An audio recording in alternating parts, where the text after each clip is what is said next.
everyone. So today I'm going to share that why I left Denmark and why I moved to Italy. So first of all, I came to Denmark to study at Niels Copenhagen Business College, which is a private institution. Okay, by the way, everything which I'm going to share in this video is completely personal experience, what I have experienced unfiltered, and the harsh reality of Denmark which I faced, and I want everyone to know before they decide. And obviously the scenario might be different for others because everyone has their own luck and their own scenarios, but this is my scenario, my personal opinion and my views. Okay, so first of all, I came to Denmark to study at Niels Copenhagen Business College, which is a private institution. So one of the biggest problem was that it is extremely expensive. The tuition fees are very high, and on top of that, the cost of living in Denmark is also very high. Another issue is that the course follows a UK curriculum, which actually has very little value in the Danish job market because the employers in Denmark mostly prefer Danish or EU aligned education, so this made job opportunities even more limited. And as a student surviving in Denmark by only doing legal student jobs or the jobs which they pay in your bank account is very near impossible. Okay, because the rent, food, transport and tuition together makes your life very stressful. Even if you work the maximum allowed hours, which is 90 hours per month, it is still not enough.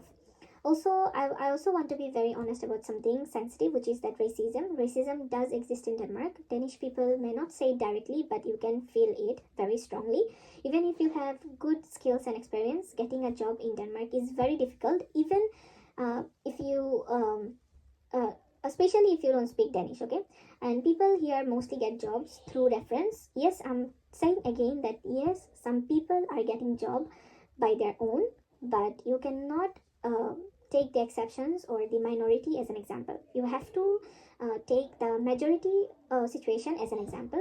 We should be aware of it, we should know about it. This is the truth. Another uh, another big issue is that the Danish language, it is very hard and complex.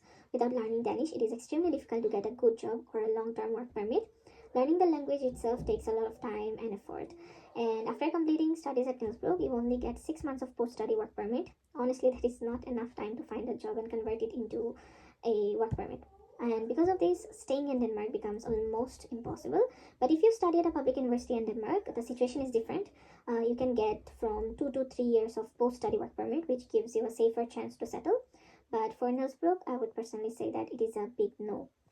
So because of all these reasons, suppose the high cost, then limited job opportunities, short post-study permit, then language barrier and stress, I decided to leave Denmark after living here for 1 year. And that's why I choose Italy, which offers more affordable education, longer term opportunities, and a better balance for international students.